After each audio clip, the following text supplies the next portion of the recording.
नमस्कार, PS news पर आप सभी लोगों का स्वागत है। बीजेपी का अगला अध्यक्ष कौन?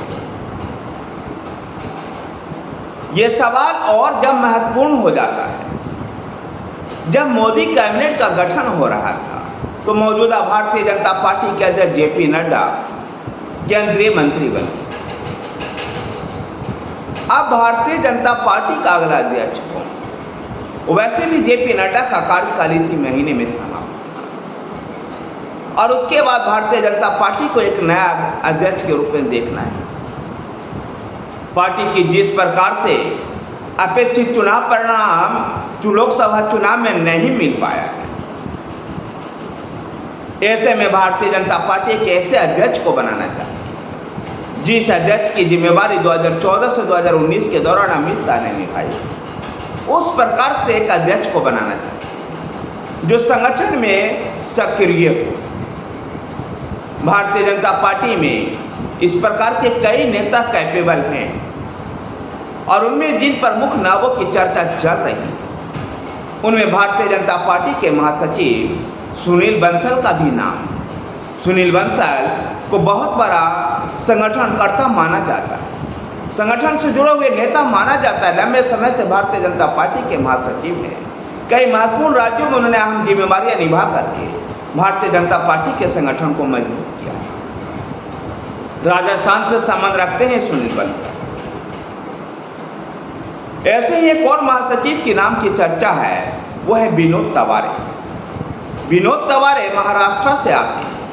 जिस प्रकार से पिछले कई सालों से महासचिव की जिम्मेवारियां निभाते हुए विनोद तवारे ने भारतीय जनता पार्टी के संगठन में काम किया है। कई महत्वपूर्ण राज्यों में उन्होंने भी पार्टी के संगठन को मजबूत किया है, वहां चुनावी जीत भी दिलाने में सफल रहे। ऐसे में विनोद तवारे भी एक बड़े चेहरे के रूप में सामने दिखाई देते हैं। लेकिन विनोद तवारे को महाराष्ट्र में देवेंद्र फडणवीस से नहीं बनती, जहां इसी साल का विधानसभा का चुनाव होना। यद्यपि सुनील बंसल और विनोद तवारे दोनों ही प्रधानमंत्री नरेंद्र मोदी और अमित शाह के विश्वास पात्र आदमियों में से। ऐसे में संभावना इस बात की ज़्यादा बलवती होती है कि सुनील बंसल या विनोद तवारे में से ही किसी को अध्यक्ष बनाया जाए। लेकिन और नामों की भी चर्चा है। उनमें एक बड़ा नाम बीएल संतोष का भी है, वो भी भारतीय जनता पार्टी के महासचिव हैं और तेज तर्रार महासचिव हैं। संगठन की जिम्मेवारियां उन्होंने बखूबी ढंग से निभाया है। बीएल संतोष भी प्रमुख चेहरे के रूप में सामने आ रहे हैं। कर्नाटक से संबंध रखते हैं बीएल संतोष, लेकिन बीएल संतोष के सामने चुनौती ये है कि कर्नाटक में 2023 में जो विधानसभा चुनाव की हार हुई थी, 2022 में जो विधानसभा चुनाव की हार हुई, इसके लिए जिम्मेवार कर्नाटक में बीएल संतोष को माना गया। ऐसे में देखना दिलचस्प होगा कि बीएल संतोष को क्या मोदी और शाह इसको आगे लेकर आ पाते हैं। बीएल संतोष के अलावा जिन नामों की ओर चर्चा चल रही है उनमें उत्तर प्रदेश के डिप्टी सीएम केशव प्रसाद मौर्य का भी नाम की भी चर्चा है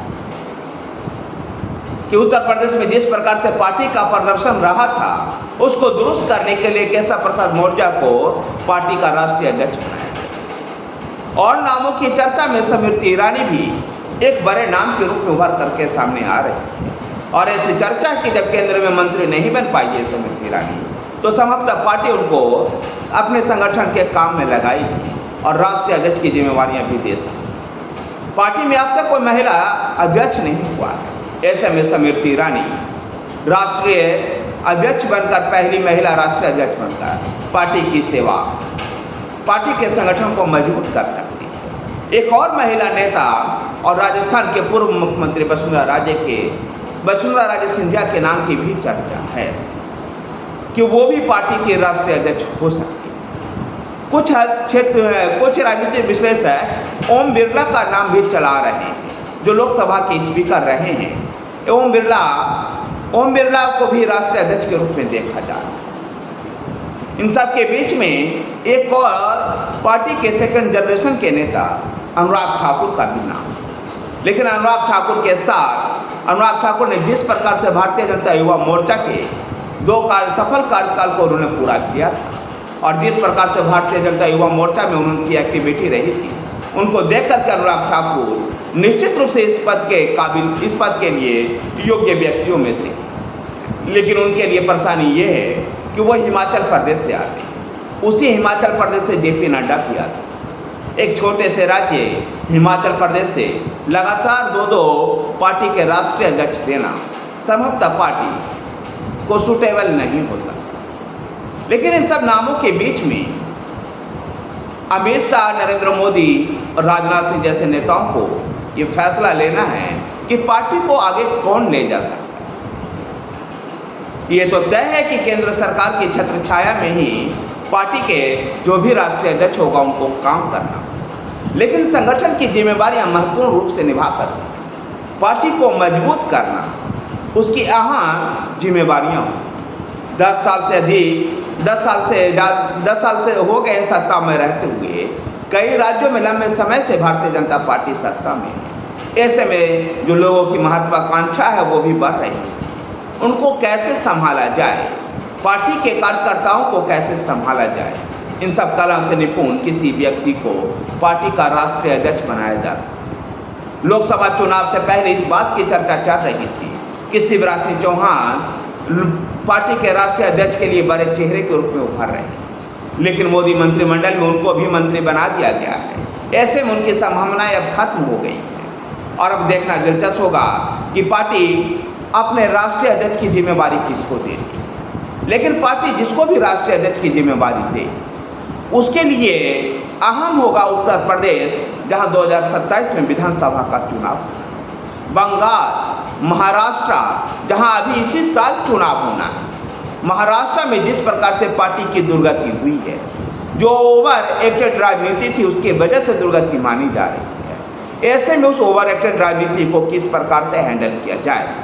उत्तर प्रदेश में जिस प्रकार से जातीय और सामाजिक समीकरण पूरी तरह से चौपट हुआ है, ऐसे में योगी आदित्यनाथ के साथ मिलकर के किस प्रकार से उत्तर प्रदेश की रणनीति बनाया जाए ताकि 2027 में उत्तर प्रदेश की सत्ता भारतीय जनता पार्टी के पास बरकरार रहे।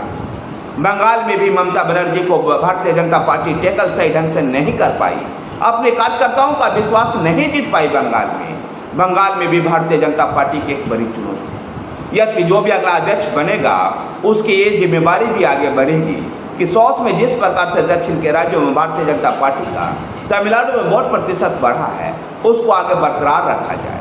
केरल में पहली बार एक लोकसभा की सीट भाजपा को मिली है, इस बढ़त को आगे बरकरार रखा जाए और इस राजनीतिक मोमेंटम को और आगे